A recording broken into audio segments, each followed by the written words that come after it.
Good morning guys, welcome to our YouTube channel let's learn with Abhishek. तो आज के video में हम बात करेंगे गाइस गॉसियस थ्योरम का तीसरा application, electric field intensity due to a charged sheet. अभी तक वीडियो स्टार्ट करने से पहले बता दें गाइस कि अभी तक हम लोग इसमें पढ़ चुके हैं गॉसियस थ्योरम के एप्लीकेशन में electric field intensity due to a charge sphere. एक स्फेयर के कारण इलेक्ट्रिक फील्ड इंटेंसिटी कितना होता है, जो कि हम लोग 3 केस में पढ़े थे। 5 मार्क्स के लिए ये टॉपिक बहुत ही ज़्यादा इंपॉर्टेंट है। हमने दूसरा पढ़ा कि एक चार्ज रॉड जो कि सिलेंड्रिकल शेप का होता है, उसके कारण कितना इलेक्ट्रिक फील्ड इंटेंसिटी होता है, वो भी 5 मार्क्स के लिए स्टेट बोर्ड वालों के लिए, और 4 मार्क्स के लिए जो सीबीएसई या आईसीएसई बोर्ड वालों के लिए बहुत ही ज़्यादा इंपॉर्टेंट है गाइस। आज हमारा टॉपिक है चार्ज सीट के बारे में, कितना होगा इलेक्ट्रिक फील्ड इंटेंसिटी, जो कि गॉसियस थ्योरम का तीसरा एप्लीकेशन है। और इस टॉपिक को गाइज पूरी तरह से आप लोग सॉल्व करेंगे, हम सॉल्व नहीं करेंगे। बहुत ही ज़्यादा इजी है। आज के बाद इसमें आपको कोई भी डाउट नहीं होगा। और एक चीज़ गाइज, वीडियो के एनालिटिक्स से हमको पता चला है कि बहुत सारे बच्चे जो है स्किप कर करके वीडियो को देखते हैं। वीडियो के क्वालिटी को मैक्सिमम कीजिए, स्किप मत कीजिए, क्योंकि नॉलेज एक स्लो प्रोसेस होता है गाइज। पता नहीं कौन सा सेकंड आपको कौन सा नॉलेज दे के चला जाए, इसीलिए वीडियो को स्किप ना करें, सेकेंड वाइज सेकेंड देखें, सारा कुछ देखें, ताकि हर सेकेंड कुछ ना कुछ आपको नॉलेज मिलता रहे। पता नहीं कौन सा सेकेंड का नॉलेज आपको समझ में आ जाए और वही आपके एग्जाम के लिए बहुत ही ज़्यादा इंपॉर्टेंट हो जाए, इसलिए हर सेकेंड को देखें गाइस।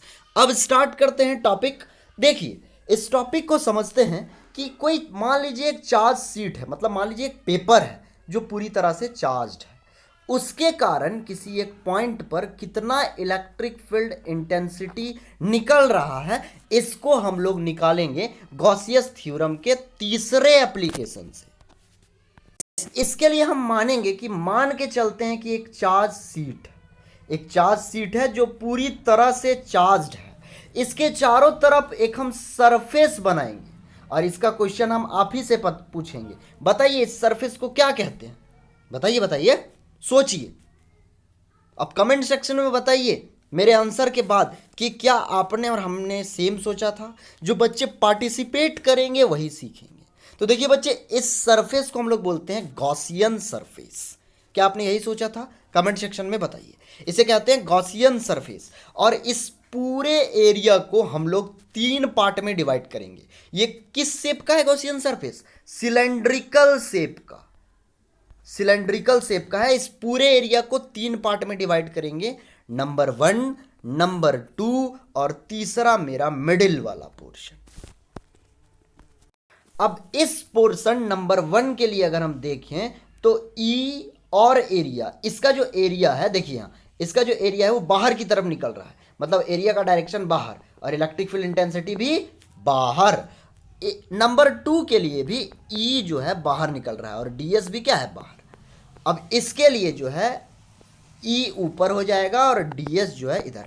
एक बार फिर से समझेंगे अच्छे से इसको। देखिए गाइस, सेक्शन 1 के लिए ई का डायरेक्शन और डीएस का डायरेक्शन, सेक्शन 2 के लिए ई और डीएस का डायरेक्शन, और सेक्शन 3 के लिए ई ऊपर और डीएस इधर, मतलब 90 डिग्री का एंगल दोनों के बीच। अब स्टार्ट करते हैं। स्टार्ट आप करेंगे, हम नहीं, बहुत ही इजी है।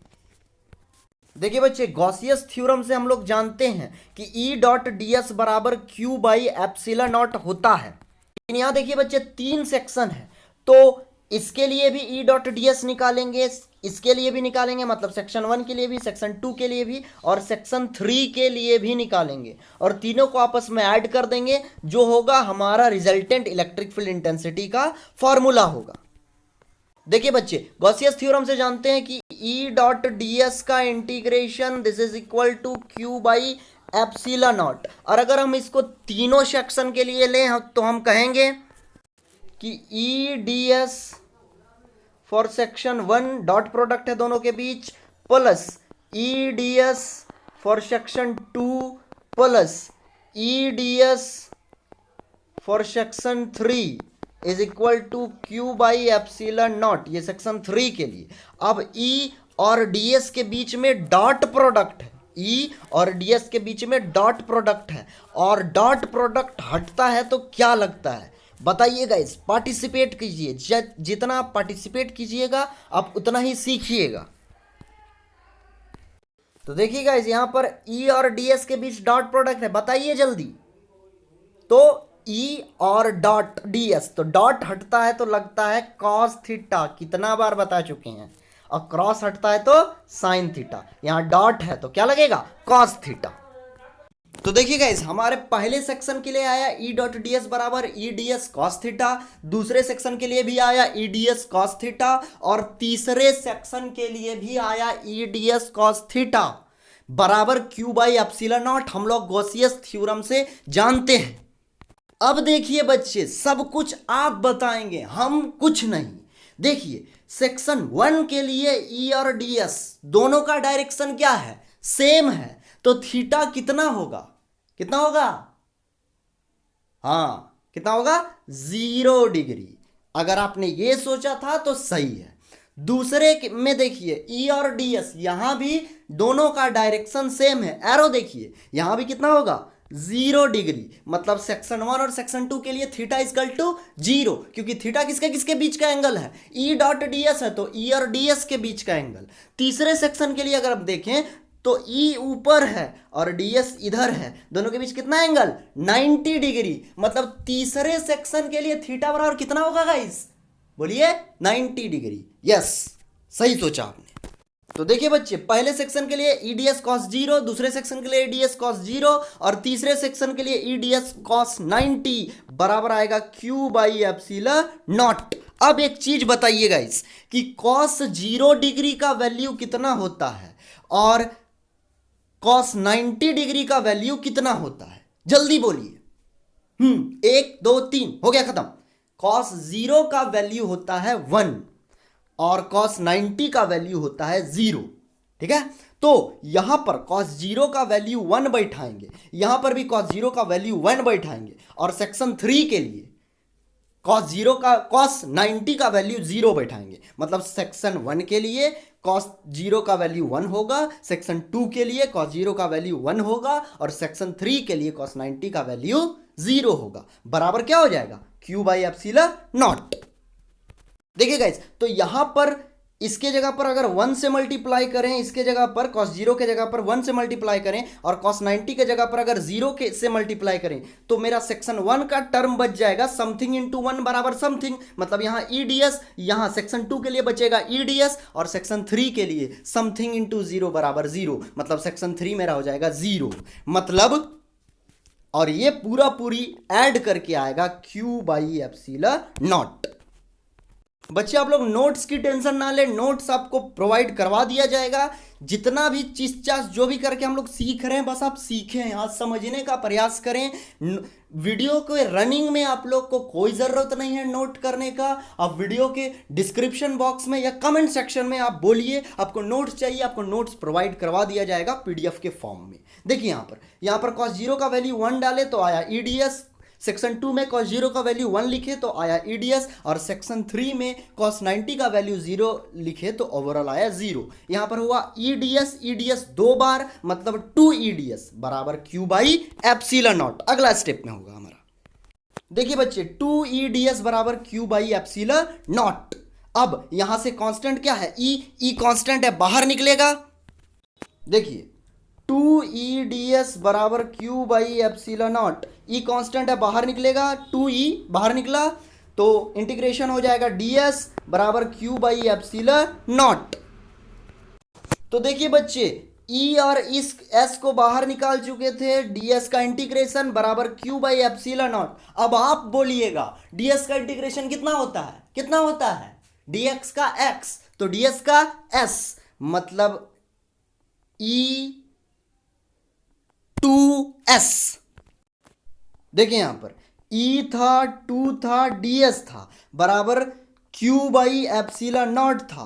क्या कांस्टेंट निकला, 2E, 2E हो गया बाहर, इंटीग्रेशन ऑफ ds बराबर q बाई एप्सिलॉन नॉट। यहां पर ds का इंटीग्रेशन हो जाएगा s, आप ही ने बोला, मतलब 2ES बराबर q बाई एप्सिलॉन नॉट। अब याद कीजिए, सरफेस चार्ज डेंसिटी पढ़ाए थे। सरफेस चार्ज डेंसिटी मतलब 1 metre square area, unit area में जितना चार्ज होता है उसे कहते हैं सरफेस चार्ज डेंसिटी।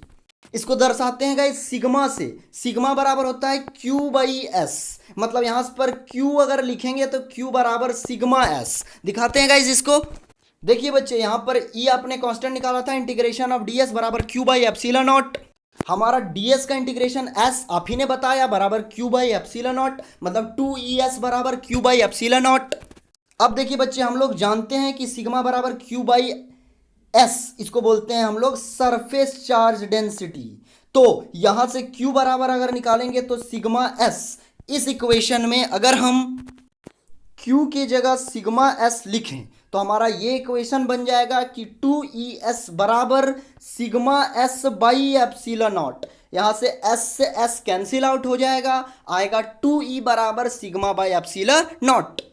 अब देखिए बच्चे, यहां से E बराबर अगर निकालना चाहते हैं तो 1/ε0, सिग्मा इधर 2 मल्टीप्लाई में, इधर आ गया डिवाइड में, सिग्मा/2। This is the required expression. बहुत ही इजी है। आपको इजी लगा या नहीं ये हमें जवाब दीजिए कमेंट सेक्शन में। पार्टिसिपेट कीजिए, आप जितना पार्टिसिपेट कीजिएगा उतना सीखिएगा, नहीं पार्टिसिपेट कीजिएगा नहीं सीखिएगा। जो पार्टिसिपेट नहीं कर रहा है उसकी हम बात भी नहीं कर रहे हैं, लेकिन जो पार्टिसिपेट कर रहा है, सीखना चाह रहा है, अच्छा लग रहा है। बहुत सारे बच्चे लोग डाउट पूछते हैं तो अच्छा लग रहा है कि लोग पार्टिसिपेट कर रहे हैं, लोग सीखना चाह रहे हैं। ठीक है गाइस, तो वीडियो पसंद आता है तो लाइक कीजिए, पसंद नहीं आता है तो डिसलाइक कीजिए। डिसलाइक क्यों किए कमेंट सेक्शन में जरूर बताइए, ताकि आने वाले वीडियो में हम लोग इसको इंप्रूव कर सके गाइस। एक चीज और कि इसके साथ आपका गॉसियस थ्योरम चैप्टर नंबर 2, पहला chapter charge properties electric field intensity सब खत्म कर चुके थे। Chapter number 2 Gauss's theorem electric field से स्टार्ट हुआ था और इस एप्लीकेशन के साथ लगभग खत्म हो चुका है। एक टॉपिक और बचा है कि हम लोग गॉसियस थ्योरम की मदद से कूलॉम्स थ्योरम को कैसे ला सकते हैं, तो उसको हम लोग नेक्स्ट वीडियो में क्लियर करेंगे गाइज। वो बहुत ही इंपॉर्टेंट रहने वाला है, आप लोग देखिए। और हाँ, वीडियो को स्किप मत कीजिए, पता नहीं कौन सा टॉपिक आपको कौन सा नॉलेज देके चला जाए। अभी भी बहुत सारे बच्चे हर टॉपिक में कुछ ना कुछ सीखे होंगे, कहीं कांस्टेंट निकालना, कहीं डॉट प्रोडक्ट हटता है तो कॉस थीटा लगता है, क्रॉस हटता है तो साइन लगता है, मतलब बहुत सारा चीज जानने को मिलते रहता है हर सेकंड। इसलिए वीडियो को स्किप ना करें गाइस।